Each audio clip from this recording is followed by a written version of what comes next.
Today we're talking about HD TV antennas. This is something that we've talked about before on our channel. We've brought them up, but people seem a little bit confused about exactly what they are and how they work. And so that's what we're going to dive into today. Let's get started.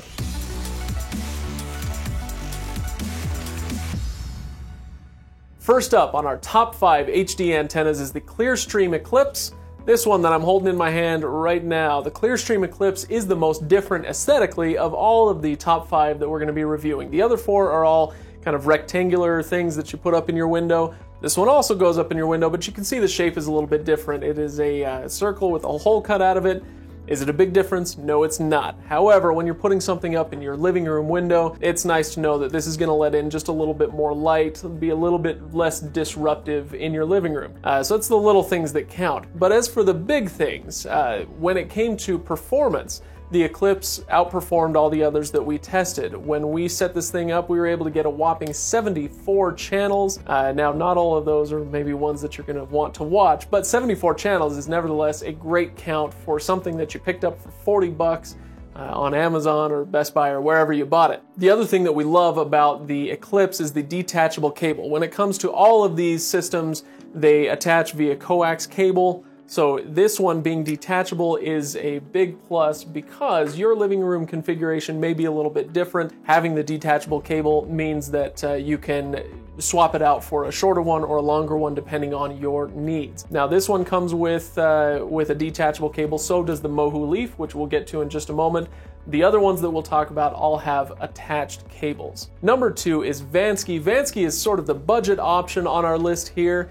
It performed almost as well as the Eclipse, actually, where the Eclipse got 74 channels, the Vansky got 73. Not bad at all. Now, the Vansky, it does not have a detachable cable, however, it does include an amplifier. And we'll get to amplifiers in just a moment, but I call it a budget option because it's literally half the price of the Eclipse. Half the price, the performance is, for all intents and purposes, just as good, and you get an amplifier included as well. The Mohu Leaf is number 3. Mohu Leaf is probably the most recognizable name on our list. It's the one that kind of set the standard for what an indoor HD antenna looks like, feels like, smells like, acts like. The Mohu Leaf is the standard. So if you're looking for something that is a really proven name and you know is going to look good in your living room, the Mohu Leaf is a great option. Much like the Eclipse that I was holding up earlier, it has a reversible black and white, so depending on your decor, whichever one you think would go better in your living room, you can put that up in your window.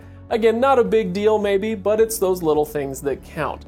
As far as the performance on the Mohu Leaf, it ended up getting 66 channels, a little bit down from the 74 that we got with the Eclipse, but still a great channel count. Rounding out the top 5, number 4 is the Best Thing HD antenna.